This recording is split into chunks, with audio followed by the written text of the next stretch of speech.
everybody. We're back. My next guest may be best known for his best-selling memoir, A Heartbreaking Work of Staggering Genius. He's also the editor of the offbeat literary journal McSweeney's. Please welcome Dave Eggers.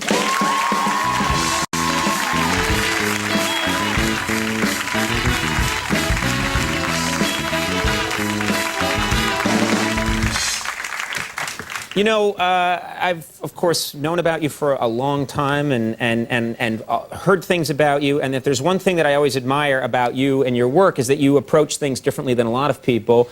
A lot of authors have a reading, for example. They're required to read their work at a bookstore, and they go to the bookstore and they have their reading. You like to stage things that happen at the reading that will be unconventional or create a scene. Is that true? Yeah, I didn't think I was such a good reader.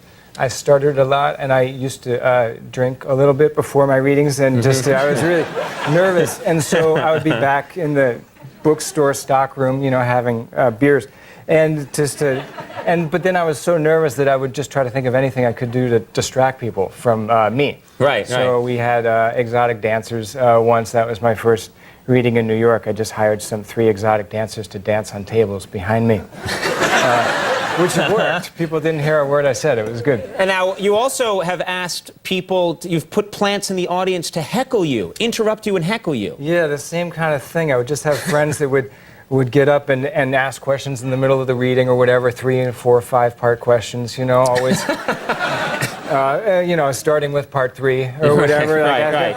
And mostly about their personal issues and problems with their... Anything to annoy the other people at the reading. Yeah, exactly. We wanted to upset people. Very good. That's kind of what we do here. Yeah. Now, I didn't know that you were responsible for this, but a number of years ago, and you probably, some of you are familiar with this, there was this rumor that went around that the kid from Eight Is Enough, Adam Rich, had died. Yeah. And we have a picture of him right there. And this rumor went around that he had died, and it turned out to be false. Now I find out, researching for this interview, that you were the one that started the rumor.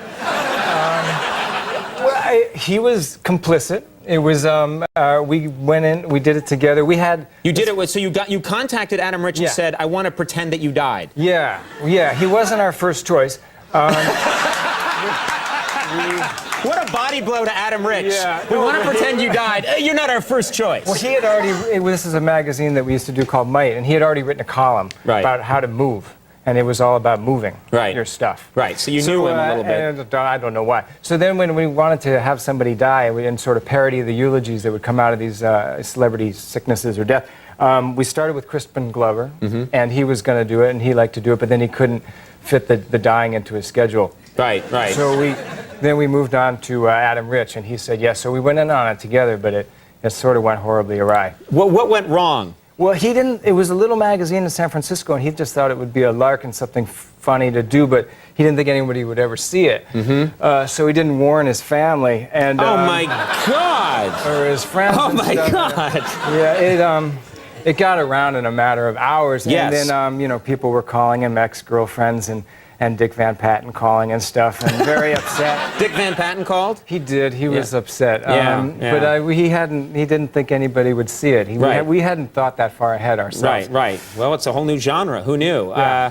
Now, talk about another unconventional thing. This is a great thing to do, and my wife actually teaches writing, and this, you have a writing lab for kids in Brooklyn that you opened recently to get kids interested in writing.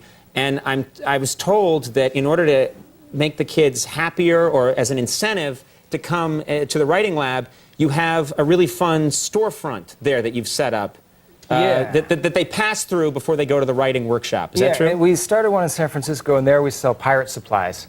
So it's just anything for the working buccaneer. Right. And then in Brooklyn, we want to. It looks like a hardware store, but it sells crime fighting supplies. So that's a different thing. So anything you need.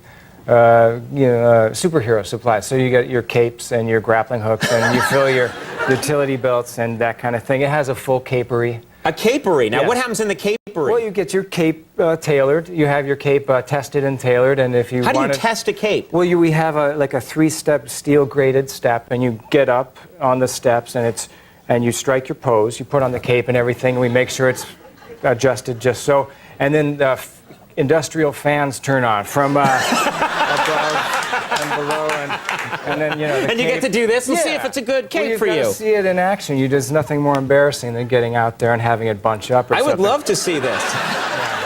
I would love to see this. Yeah. You also motivate the kids to write in an interesting way. You get the kids, and some of these are young kids, and to get them to write, you have a little technique. Yeah, well, we do a field trip where they come in and they write a story as a class. And so we have in San Francisco, upstairs, there's like a shed on the roof. And we cut a hole through the roof and put a ladder there. And we have a guy up there that we say is Mr. Blue. And Mr. Blue is upstairs in the shed, but nobody gets to see him. But Mr. Blue is the publisher, and he demands that they finish a story in the allotted time. So it's like, you've got an hour to finish this story. But Mr. Blue, they don't get to see. He just yells down at them periodically. And he's like, but they don't see him because he's 600 pounds and covered in boils and leeches. So we say, Mr. Blue's up there, and he demands this story. And so if you don't do it well and on time, he's going to be very upset. And so it is a good motivator. So and there's a voice up there that occasionally yells down, get going, it's hurry one up. of our guys. It's our managing editor. He yells down, and he's like, you know, what are you doing down there? And if he hears them laughing, he gets upset, you know, because it doesn't sound like work. Right. And it puts a healthy fear into them, I think, of the creative process. There has to be consequences. Yeah, you have to poorly done story. Frighten children or they won't listen. Yeah, That's the whole there you point have here, it. everybody. God, what's wrong with everyone? You're also, I love this idea, you've helped write a new dictionary, and this is a dictionary, let me make sure I explain this correctly, that exists in the future. Is that right? Yeah, but we have gotten a hold of some copies now, in the present, and it's called the Future Dictionary of America. It's raising money for progressive causes for this election, and it's sort of what the Dictionary of American Language would look like 30 or 40 years hence, when all the world's problems are solved and this administration is a distant memory.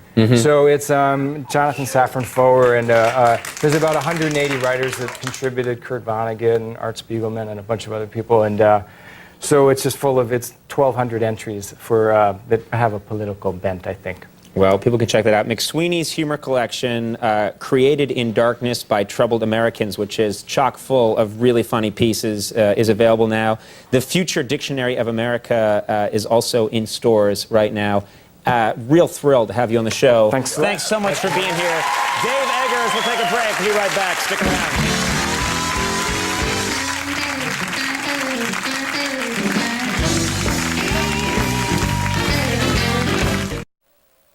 Well, folks, that's our show. I want to thank all my guests. Stay tuned for Last Call with Carson Daly. Bye, bye, bye.